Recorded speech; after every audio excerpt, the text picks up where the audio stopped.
Segunda parte. Módulo 2. Módulo 2, parte 2, ejemplos y explicación del trabajo práctico 2. Veremos ahora algunos ejemplos de configuración y representación de objetos arquitectónicos equipados. Iniciamos mostrando el caso de un concurso para jardines infantiles que en realidad se presentan como ambientes para el aprendizaje en el siglo XXI.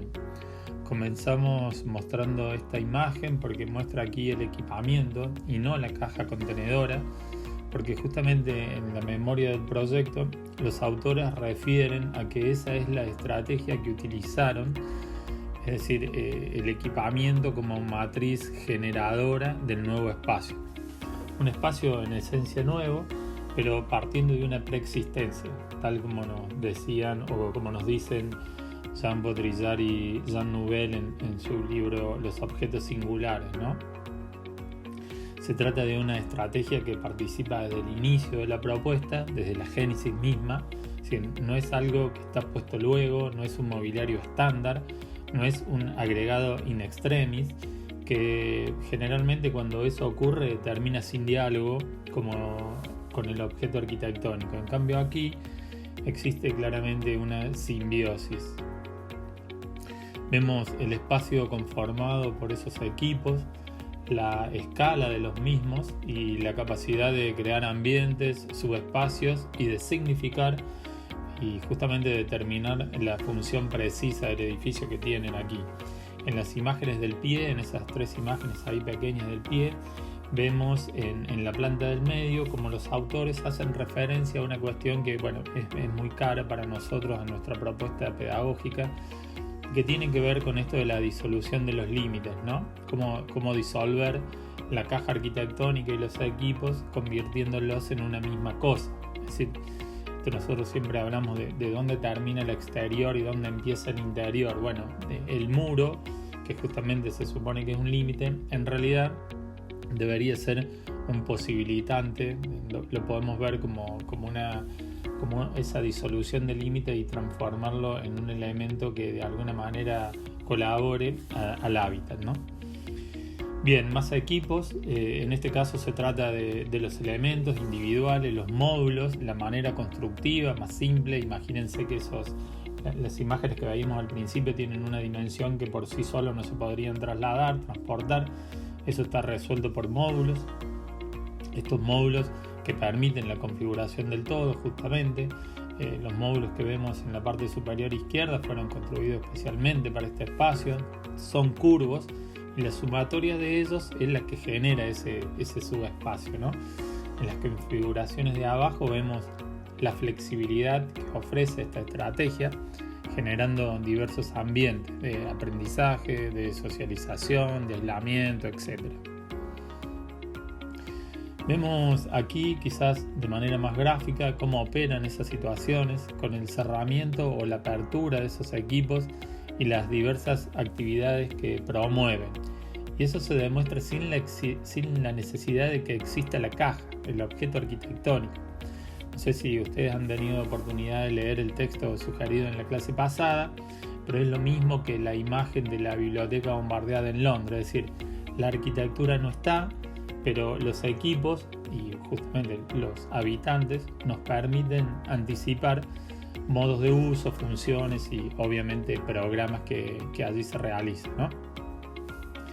Bien, esta es una imagen que nos interesa desde el punto de vista de la representación de ese objeto arquitectónico equipado, la perspectiva axonométrica, una manera de aislar la intervención, de diferenciar la preexistencia del equipamiento.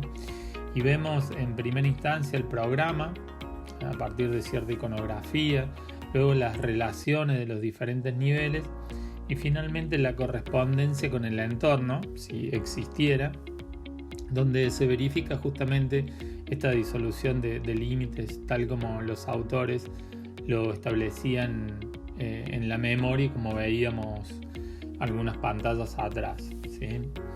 Bien, en las dos próximas pantallas vamos a ver diversas escalas y enfoques las perspectivas interiores a la altura de línea de horizonte es como una herramienta muy propia de la representación del equipamiento, es decir, el espacio recorrido, el espacio secuencial, cómo se van dando esas circulaciones y esas secuencias dentro del objeto, y por supuesto las relaciones funcionales y finalmente algunos esquemas de uso. Repito aquí en esta imagen el texto que vimos algunas pantallas atrás con el objetivo de que ustedes verifiquen esta instancia, ¿no? Es el caso de la emblemática terminal TWA del aeropuerto John Fitzgerald Kennedy de Eero Saarinen. Se trata de una obra donde envolventes y equipo tienen cierta continuidad.